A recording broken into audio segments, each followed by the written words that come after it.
Professor Faragher. I'm a cell biologist. I'm chair of the British Society for Research on Aging. It's a great pleasure to be invited to the Jugular Lab.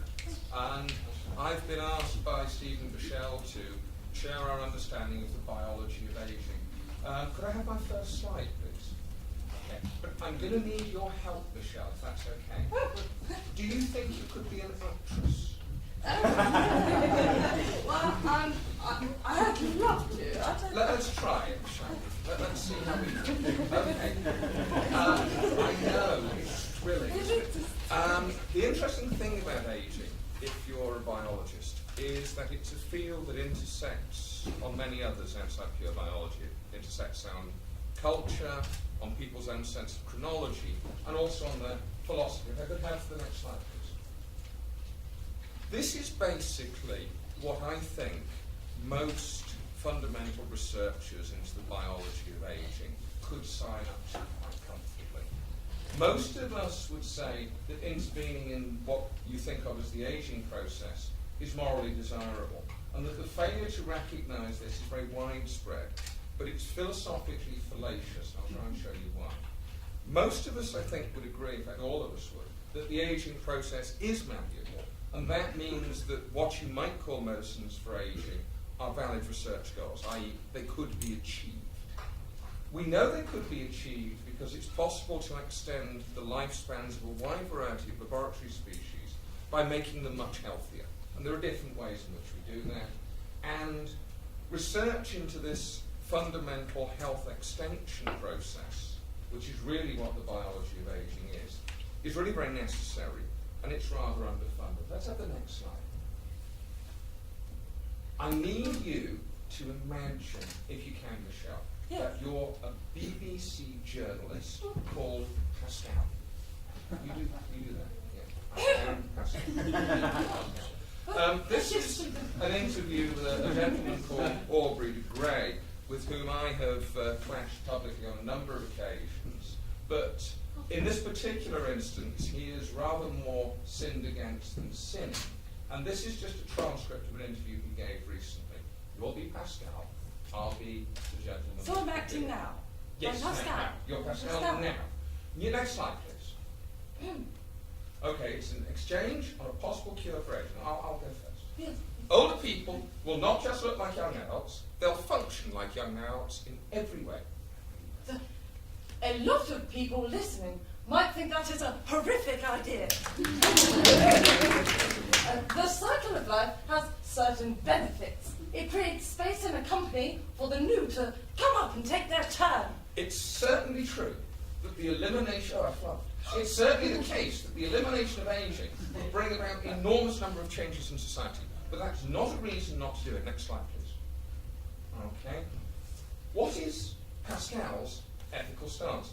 How can she simultaneously construe the elimination of late-life disease and morbidity as horrific, particularly when earlier, when you weren't playing that, she indicated that she had absolutely no problem with Alzheimer's disease research?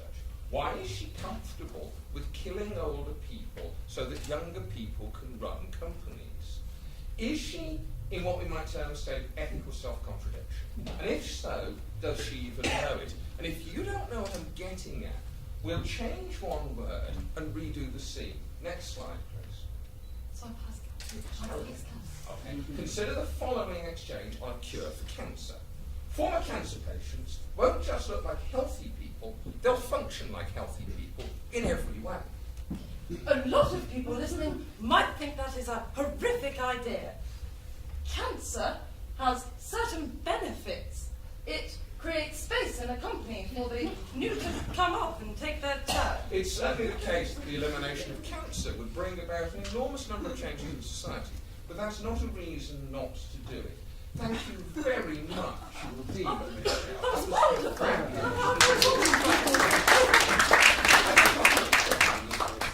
Next slide. Thank you, Richard. You're welcome. Next slide. Right, there we are.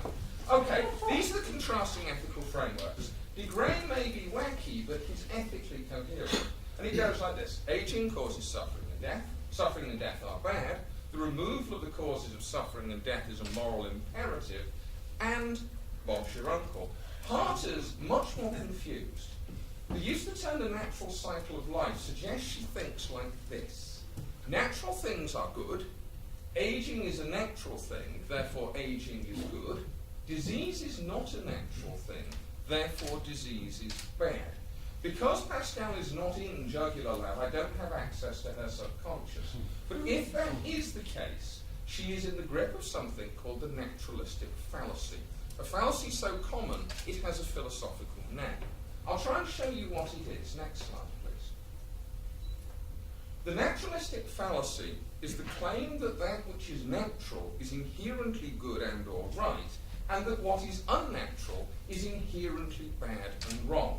And I'll try and show it with some images. Here we have on the top 3 natural good things: tsunamis, volcanic eruptions, and the Black Death. And on the bottom we have 3 unnatural and therefore bad things: an umbrella, a house, and my library. Okay? When presented like this, you can see it's fallacious. In other ethical contexts, it's very easy to fall into. Next slide, please. I'm now going to do something really controversial, because this is an edgy theatre, isn't it? I'm going to make the following claim, which is that aging is actually not all good and might be a bit bad. Next slide. People get really upset when you mention this about people. So I'm going to stick with horses for 2 reasons. I like horses, and I get to show off my mate's really cool fly mask, if there's any horsey people out there. And you can see if you're an old horse, life isn't great. About 10% of old horses are too fat. About 20% of them are too thin. Most of them are lame on one leg. 97% have a hip joint. 40% have abnormal molting. I'm sure most other middle-aged gentlemen innately sympathise with the horses.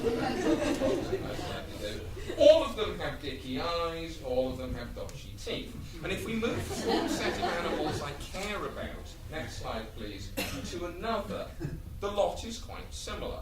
That is a study from the Newcastle 85 plus cohort, just counting the number of diseases that people have. By the time you're 85, nobody is in perfect health. The average person is carrying around between 4 and 6 disabling conditions. But are they really carrying around 4 to 6 disabling conditions, or are they just carrying around one with 4 to 6 symptoms? Next slide, please. One person who would certainly have told me to take a long walk off a short pier for saying that is this gentleman, Richard Doll, very famous epidemiologist. He published an article with the title, "There is no such thing as aging." There he is, he's the one on the left who is clearly not undergoing aging. And what he wrote is this: the fact that lots of adult diseases arise in the same part of the lifespan isn't good evidence that they have similar underlying mechanisms or a single unifying cause. Next slide, please. What he's thinking is something like this. You start off healthy, time passes, you get sick. You might have cardiovascular disease, there's a process, you get cardiovascular disease. You might get cancer by a different process, Alzheimer's by another, Parkinson's by another, so on and so on, ad nauseum and ad infinitum. Next slide, please. Is this a case of being, well, no fool like an old fool? No, it's not. His argument's perfectly reasonable looking at the epidemiology data. Doll was one of the great epidemiologists, so he's playing on his own ground. In 1967, when I was born, it was reasonable. But by the time Richard Doll published this, I think it was untenable and had been so for at least 10 years. There is one very strong prediction from Doll's argument, which is if every disease of later life has one distinct cause, fixing any one cause won't fix multiple diseases. Next slide, please. Unfortunately for that argument, from the 1980s onwards, initially from the work of a man called Michael Klass, it became increasingly easy to isolate single gene mutations in laboratory animals, which gave the animals huge increases in lifespan, 70, 80, 90%. And the reason that this happened was because these animals were much healthier. Next slide, please. Okay. They did not suffer from a whole range of different diseases. That is what's driving the lifespan extension. They are healthy animals. It's health span extension. Next slide, please. Okay. Most of the mutations are in that pathway. This is partly a science show, and it wouldn't be the same without a small diagram like that. If you try and commit it to memory, there'll be a test at the end. Okay? But you might think they're flies, worms, mice, who cares? The scientific community now gives you a triumph of not just vermin, but long-lived vermin. Okay? New slide, please. Then came this little paper here. That drug is one that you can find in every hospital pharmacy. Do not take it. Do not buy it over the internet. Do not take it off people who say they've bought it over the internet. Okay? You'll probably get chalk, and it's very nasty anyway. Alright? But under highly controlled conditions, what it does in mammals is it slows the aging process down. New slide, please. And it slows the aging process down by improving health. Ironically, the context of this show, it also interferes badly with the ability to form new memories. But if you are taking it routinely, that's the least of your worries. But what it shows you is that the aging process is druggable. And since the development costs of a drug are over £1 billion, that's quite a significant move. Next slide, please. It's also not the only game in town. I work on the pathway I've just shown you. I also work on accelerated human aging diseases. In case you're wondering, the guy on the right is the one with the accelerated human aging disease. The guy on the right, the left, just has a weight problem and a really bad 1980s tie that used to be all the rage. I don't wear it. Okay? If you are unfortunate enough to suffer from this disease, you will have a wide range of illnesses caused, we think, by senescent cells. We can now get rid of these in animals, and what we find is that the animal becomes much healthier, but its lifespan doesn't extend. So we have an interesting set of different potential ways to approach the problems of later life. Next slide, please. So just to summarize this little bit of the talk, the aging process that's going on in rats and mice and me and you probably doesn't look like this, where you have loads of different diseases all plowing forward. Next slide, please. It probably looks more like this, where there are a few common causes of the things we call diseases of aging and the things we don't even have a name for but are bad, that are driving the morbidity, the sickness, and the loss of independence that we mostly fear. And this is an incredibly helpful slide, because it suggests that the potential exists for broad-spectrum preventative medicine which can target multiple later life illnesses in one hit. Next slide. Okay, fact and fiction intersect. Some people may remember the trouble with lichen. Okay, it has two premises. An antibiotic, which dramatically slows the aging process, is isolated from a rare fungus. Wyndham got the name wrong, but that bit has happened. And then, in the beloved of novelists, society convulses as it tries to deal with the consequences. Are you convulsing out there? I can't tell, because the spotlight's on me. Next slide. Okay. You really don't need me. You want either Winston Churchill or Jim Hacker. This could only have been written by a British author in 1960. Anti-Jerome was a British triumph. The government therefore proposes £10 million to subsidise research. You can tell it's fantasy. You need have no doubt that British brains, British purpose, and British know-how will succeed in the very near future, producing a supply of anti-Jerome for everyone who wishes to use it. The thought of British know-how producing anything is fantastic. A similar grant today would be about £2 billion. Oh, happy day. And this is the problem for me. Next slide. Because we see the paradise of fiction, next slide, meeting the desert of the real. Okay?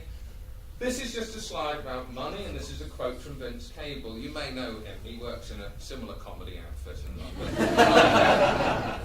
There's a strong case, said Vince, for identifying broad problems, for example, the challenges thrown up by an ageing population. This is what he meant. There's the national budget, as was a few years ago. I don't look now. Okay. There's the NHS costs, single largest item on that budget. The next line on is the cost of ageing badly on the NHS, about £40 billion. That bit there, the thing that looks like an error on the screen, is the science budget. Everything you've seen that's science and everything you haven't comes out of that little line. And if you cut that by 5,000, you get the ageing budget. I'm really glad that I'm a grand challenge, because I shudder to think what my field would receive if I was a small problem. Okay, next slide. And that, I think, really is the paradox here. None of the science that will bring benefit to later life is particularly well funded, as I hope you've seen. What is very strange, at least to me, from the inside looking out, is that our own projections suggest, these are actually from the Rand Corporation, they can be trusted because they plan to fight World War III, okay, that we could buy a healthy year by investing in the kind of things I've shown you for about $8,000. Dealing with Alzheimer's disease on its own is about $80,000 a life year. But we don't have the $8,000, and we certainly don't have the 80. And so, if I pique your curiosity, I'll be happy to take any questions you might have. Thank you very much.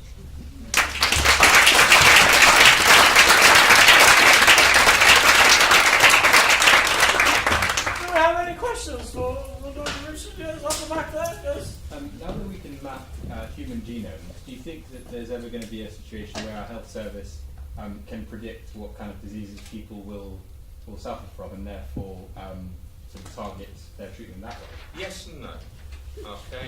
I think one has to be very, very careful with these things. Would you like a frog? I normally give them to students who answer questions, but in this course, they ask.